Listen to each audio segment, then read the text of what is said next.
जब ये मामला आया था और 2019 में जब भारत की सरकार ने, मौजूदा मोदी सरकार ने इसे 103वें संविधान संशोधन के तौर पे पारित कराया था, तो उसके राजनीतिक कारण थे और इमीडिएट राजनीतिक कारण थे और लॉन्ग टर्म भी थे। और उसको उस वक्त भी एक जर्नलिस्ट के तौर पे हमने अपने कॉलम्स में, अपने आर्टिकल्स में, अपने यूट्यूब के जरिए हमने अपनी बात रखी थी कि कैसे ये संविधान विरोधी है। और ये जो संविधान संशोधन है वो संविधान की जितनी बहसें एफर्मेटिव एक्शन को लेकर हुई हैं, भारत की आजादी से पहले, भारत के संविधान के बनने से पहले की बात भी मैं कर रहा हूं और उसके बाद की बात कर रहा हूं। यानी जब हम आजाद हुए, जब हमारी कॉन्स्टिट्यूएंट असेंबली ने कंक्लूड किया अपनी सारी बहसें, तब भी। तो इसको आप पुणे पैक्ट से लीजिए, पुणे पैक्ट से लेकर और भारत के संविधान बनने के बाद से, जब तक आप इनको नहीं एफर्मेटिव एक्शन देते पॉलिटिकल लेवल पर, गवर्नमेंटल लेवल पर, तब तक केवल माननीय सुप्रीम कोर्ट के मंच से आप चाहेंगे कि न्याय हो जाए, तो मैं नहीं समझता कि न्याय होगा। और इसलिए माननीय सुप्रीम कोर्ट के इस फैसले को का मैं ये तो नहीं कह सकता कि मैं इसको खारिज करता हूं, लेकिन ये न्यायिक नहीं है, संविधान के पक्ष में नहीं है। संविधान में ऐसा कोई आर्गुमेंट नहीं है जिससे कि आप सामाजिक और शैक्षिक आधार को छोड़कर आर्थिक आधार पर आप रिजर्वेशन को जायज ठहराएं। देखिए, सोशल एंड एजुकेशनल बैकवर्डनेस की बात हमारी संविधान सभा ने बैठी और वही हमारे सोच का तरीका रहा इतने वर्षों तक। तो हमने पहला इशू सदन के अंदर ये फ्लैग किया। दूसरा हमने किया था कि आर्किटेक्चर ऑफ द कॉन्स्टिट्यूशन, आपको उसकी संजीदगी देखनी होगी कि उसको देखना होगा जुडिशियल प्रोनाउंसमेंट से कि अब तक जुडिशियल प्रोनाउंसमेंट्स क्या रहे। और तीसरी जो चीज हमने सदन के अंदर रखी थी कि जब मंडल कमीशन आया, वो आजादी के बाद एफर्मेटिव एक्शन में एक तब्दीली आई थी जिसमें मंडल कमीशन ने वॉल्यूमिनस रिपोर्ट पेश की वैज्ञानिक आंकड़ों की। इस संदर्भ में ईडब्ल्यूएस रिजर्वेशन, जिसको आप सवर्ण आरक्षण कह रही हैं, सवर्ण शब्द ही गैर संवैधानिक है। और ये शब्द मैं समझता हूं कुछ लोग तो अब सवर्ण को स्वर्ण बोलने लगे हैं, यानी गोल्डन। एनीवे, मैं उसमें नहीं जाना चाहता हूं। मेरा ये कहना था कि ये 3 बिंदु हमने स्थापित किए और कोर्ट में भी इस पर चर्चा हुई। आंकड़े क्या आपने खुद कहा, 8 लाख को ब्रेकअप करिए, 67,000 रुपए प्रति महीना आता है, यानी इनकम टैक्स ब्रैकेट में। अगर इनको यही करना था कि गरीब अपर कास्ट, जनरल कास्ट को देना था, तो इन्हें एक वैज्ञानिक आंकड़ा जुटाने की कोशिश करनी चाहिए। लेकिन ये लोएस्ट हैंगिंग फ्रूट पे गए, व्हाट्सएप फॉरवर्ड पे इन्होंने एक पॉलिसी इंटरवेंशन कर लिया। और हमने तब भी कहा था और आज भी कह रहे हैं, माननीय सर्वोच्च न्यायालय के निर्णय के बावजूद, अगर आप सचमुच चाहते हैं EWS reservation, you must prepare a scientific data. वो कैसे आएगा? आज तो इंदिरा साहनी जजमेंट, बालाजी जजमेंट सब खत्म हो गया, सीलिंग खत्म हो गई। एक बड़ी आबादी की डिमांड है। मंडल कमीशन ने कहा था कि 52% की आबादी है, लेकिन चूंकि सीलिंग है तो हम 27% पे सेटल करते हैं। आज उसको तोड़ देने की आवश्यकता है।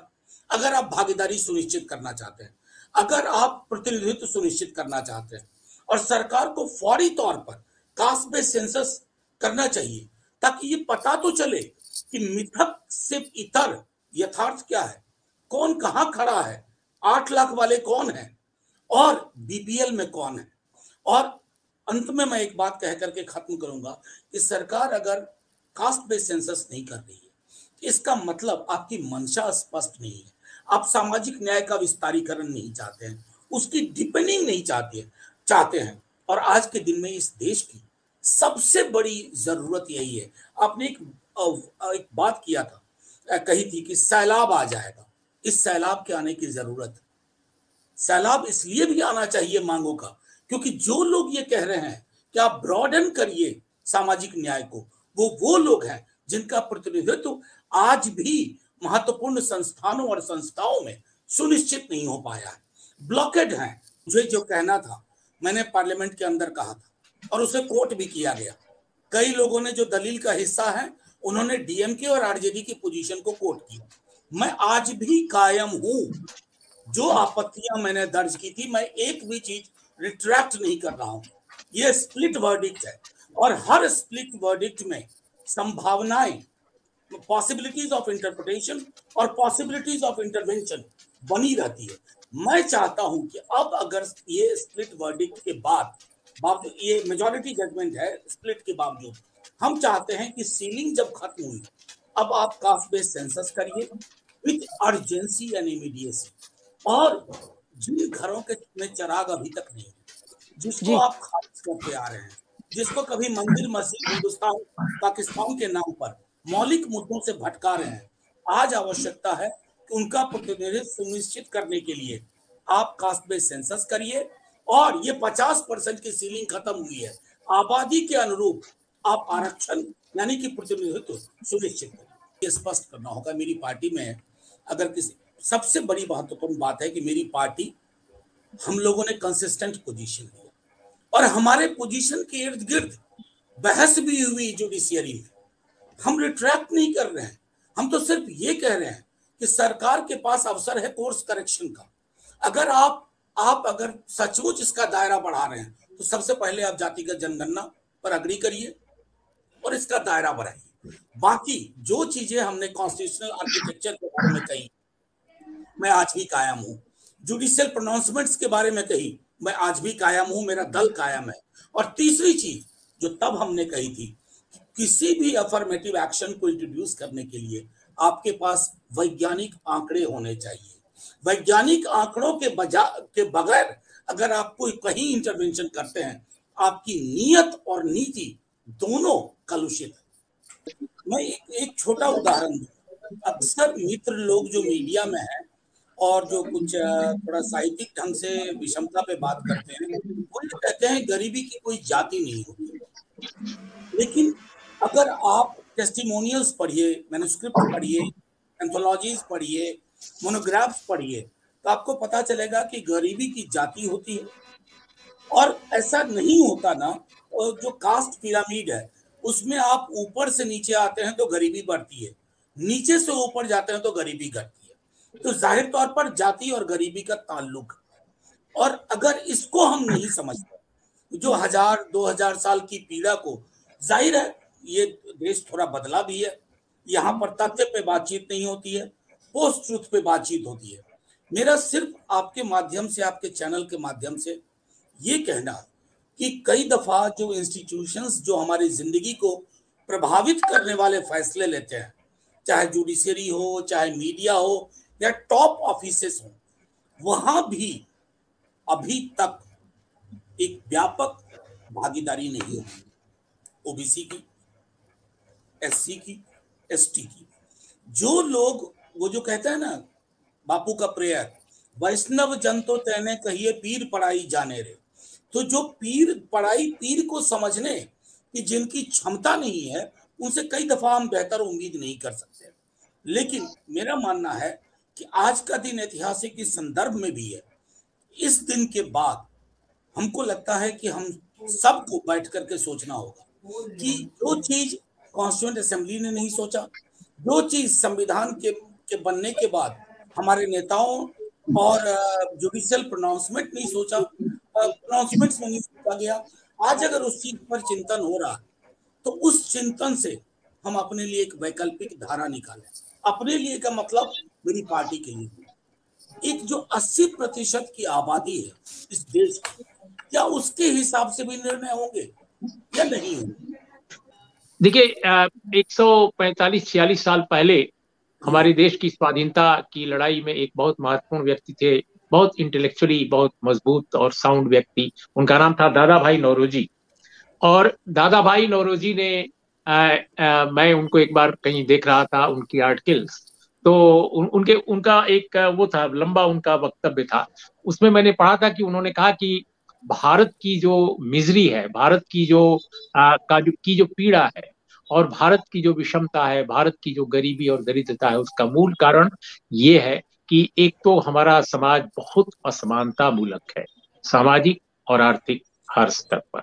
और साथ में ब्रिटिश कॉलोनिज्म ने, उपनिवेशवाद ने इतना ज्यादा संकेंद्रण किया है संपत्ति का, और ये जो संकेंद्रण है वो यहाँ की संपत्ति वो सीधे अपने देश ले जा रही है, यानी जो हुकूमत है वो अपने मुल्क में ले जा रही है भारत की संपत्ति, यानी लूट एक तरह से उन्होंने ये कहा। मैं समझता हूं कि दादा भाई नौरोजी ने उस वक्त जो भारत के बारे में बात कही थी उसको अगर हम आज के कॉन्टेक्स्ट में देखें कि आज भारत की क्या स्थिति है, तो आज भारत में जो सबसे बड़ी भारत की जो समस्या है उसमें ये इतनी विशाल देश है और इतनी सारी समस्याएं हैं, लेकिन एक बड़ी जो समस्या हमारी है वो गरीबी और बेरोजगारी है, इसमें कोई दो राय नहीं। ये दोनों बहुत बड़ी जी। समस्याएं हैं, लेकिन इसके मूल में क्या है? इसके मूल में विषमता है, और विषमता लगातार बढ़ रही है। अभी लेटेस्ट जो डेटा है उसमें अगर आप देखिए तो भी पाएंगे कि मौजूदा सरकार के समय, इसके पहले की सरकार के समय विषमता कम नहीं हो रही है, और हाल के दिनों में तो हमारे देश में बिलियनर और मिलियनर बढ़ रहे हैं, लेकिन जो गरीबी है वो लगातार और ज्यादा बढ़ रही है, जी। गैप बढ़ रहा है। ये जो एफर्मेटिव एक्शन है, ये एफर्मेटिव एक्शन दरअसल एक बहुत महत्वपूर्ण हस्तक्षेप है कि कैसे अपने समाजों में जो एक विषमता है सामाजिक और शैक्षिक आधार पर, उसको कैसे भरा जाए, कैसे उसको प्रतिनिधित्व दिया जाए लोगों को, क्योंकि अल्टीमेटली जो समाज में बहुत सारी जो जटिलताएं हैं, समस्याएं हैं, उनका भी समाधान तभी होगा। जब नेशनलाइजेशन किया गया था बैंकों का, तब भी माननीय सुप्रीम कोर्ट में ये मसला गया कि ये नेशनलाइजेशन एंटी नेशनल है, गलत है और हमारे लोगों के इंटरेस्ट के खिलाफ है। माननीय सुप्रीम कोर्ट ने नेशनलाइजेशन को भी गलत साबित कर दिया और कहा कि ये बिल्कुल गलत है और संविधान विरुद्ध।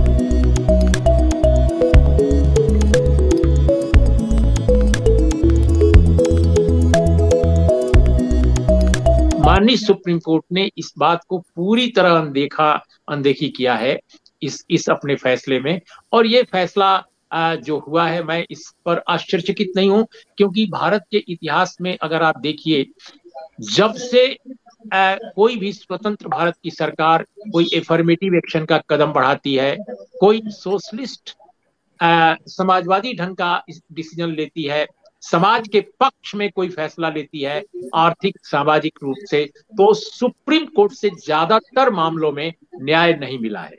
प्रिवी पर्स का उदाहरण मैं आपको दूंगा। प्रिवी पर्स जब श्रीमती इंदिरा गांधी ने खत्म किया था तो तत्काल लोग सुप्रीम कोर्ट गए थे और सुप्रीम कोर्ट ने राजा महाराजाओं को बहुत बड़ी राहत दी थी, और सुप्रीम कोर्ट के आदेश के बाद प्रिवी पर्स की वापसी हुई